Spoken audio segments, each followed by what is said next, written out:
చూస్ country delight, live better. ఇప్పుడే country delight యాప్ని download చేసుకోండి.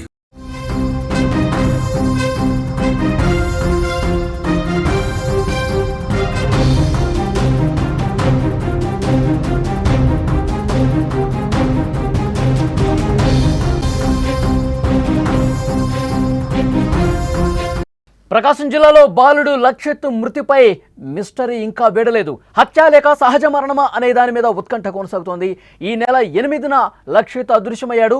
గురువారం పొలాల్లో విగత జీవిగా లక్షిత్ కనిపించాడు. గ్రామానికి దూరంగా లక్షిత్ చెప్పులను గుర్తించారు పోలీసులు. ఎలా చనిపోయాడు అన్న దానిపై ఇంకా స్పష్టత రాలేదు. అన్ని కోణాల్లో పోలీసులు దర్యాప్తు చేస్తూ ఉన్నారు. లక్షిత్ మృతికి సంబంధించి ఇంకా పూర్తి స్థాయిలో ఆధారాలు కనిపించలేదు. అది హత్య లేకపోతే సహజ మరణమా, దీనికి సంబంధించి పెద్ద ఎత్తున అక్కడ చర్చ జరుగుతుంది. పిన్ని చేతిలో 5 ఏళ్ల హితిక్ష దారుణ హత్య ప్రతి ఇంట్లో కూడా కన్నీరు పెట్టిస్తున్న సమయంలోనే మరొక గుండె పగిలే దారుణం చోటు చేసుకుంది. ప్రకాశం జిల్లా కంభ మండలం లింగోజిపల్లి గ్రామంలో ముక్కు పచ్చలారని 2 ఏళ్ల లక్షిత్ పంట పొలాల్లో విగత జీవిగా కనిపించాడు. బుజిబుజి మాటలు, బుడిబుడి అడుగులు, అందమైన నవ్వుతో చలాకీగా ఉండే లక్షిత్ అదృశ్యమైన 2 రోజుల తర్వాత శవమై కనిపించాడు. అంగన్వాడీ కేంద్రానికి వెళ్లి ఇంటికి తిరిగొస్తాడని ఎదురు చూస్తున్న తల్లిదండ్రులకు తమ కొడుకు తిరిగి రాని లోకాలకు వెళ్ళిపోయాడనే మాట చెవిన పట్టడంతో వారి గుండె ఆగినంత పనైంది. అసలు లక్షిత్ ఎలా చనిపోయాడు అన్నది మిస్టరీగా మారింది. హత్య సహజ మరణమా అనేది తేల్చే పనిలో పోలీసులు నిమగ్నమైన పరిస్థితి ఉంది. ఈ నెల 8వ తారీఖున అంగన్వాడీ కేంద్రానికి వెళ్ళి తిరిగి రాలేదు. బాలుడి ఆచూకీ కోసం తల్లిదండ్రులు, గ్రామస్తులు ఊరంతా వెతికారు. తల్లిదండ్రులు శ్రీను, సురేఖ కన్నీరు మున్నీరుగా విలపిస్తూనే చుట్టుపక్కల గ్రామాల్లో వెతికారు. ఎక్కడ కనపడలా. గురువారం ఉదయం పొలంలో విగత జీవే కనిపించాడు. లక్షిత్ మృతిపై చాలా అనుమానాలు ఉన్నాయి.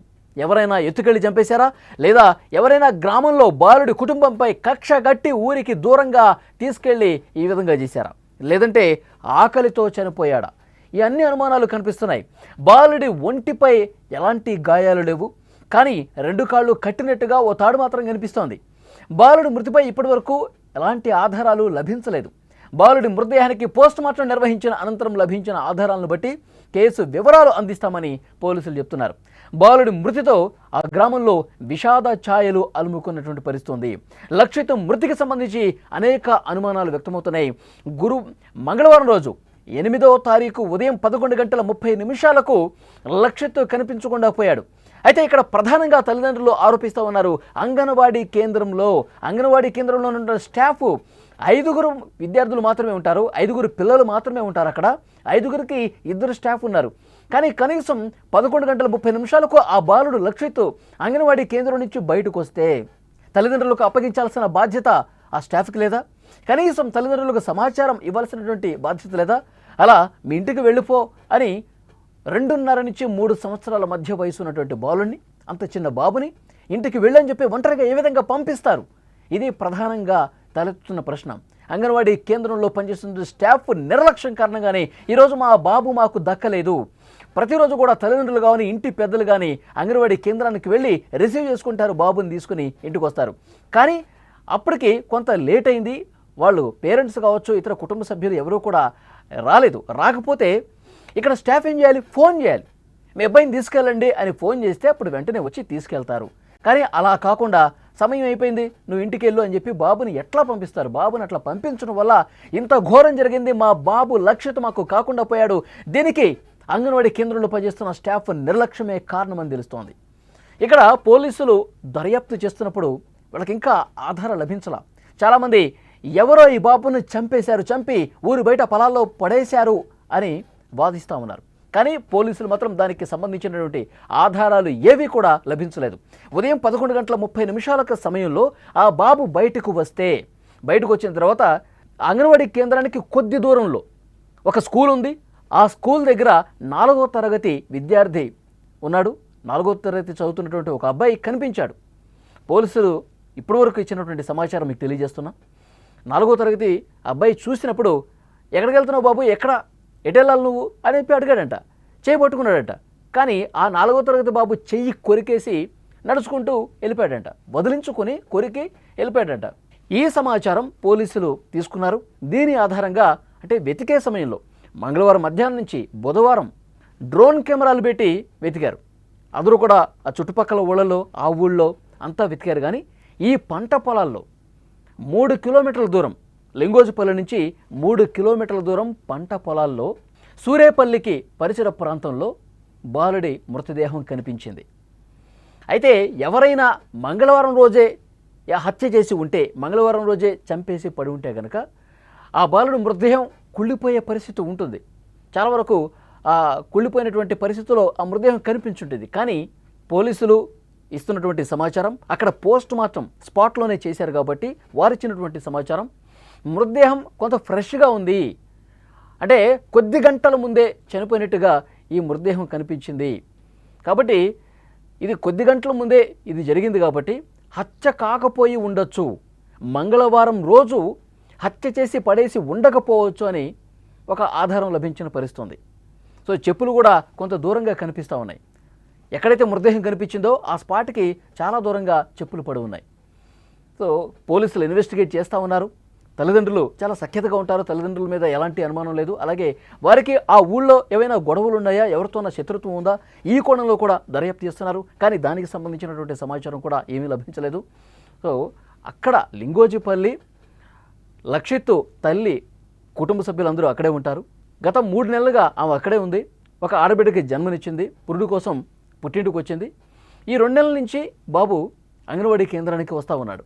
కానీ అంగన్వాడీ కేంద్రంలో ఉన్న స్టాఫ్ నిర్లక్ష్యం కారణంగానే ఈ విధంగా బాబు చనిపోయాడంటూ కన్నీరు మున్నీరుగా విలపిస్తున్నారు. గ్రామం మొత్తం శోకంతో నిండిపోయినటువంటి పరిస్థితి. అంటే చిన్న చిన్న పిల్లల్ని చంపేస్తున్నటువంటి ఉదంతాలు సమాజంలో మనం చూస్తూ ఉన్నాం. ఇంతకుముందు నేను చెప్పినట్టు కోర్టులలో పిన్నే చిన్న పాపను హితేక్షను ఎంత దారుణంగా కత్తితో కట్టతో చంపేసినటువంటి ఘటన ఇంకా 2 తెలుగు రాష్ట్రాల ప్రజల కళ్ళల్లో మెదులుతూనే ఉంది. మళ్ళీ అలాంటి ఘోరమే ఏమైనా జరిగిందా, అలాంటి దారుణమైనటువంటి ఇన్సిడెంట్ ఏమైనా జరిగిందని చెప్పి చాలామందిలో అనుమానం ఉంది.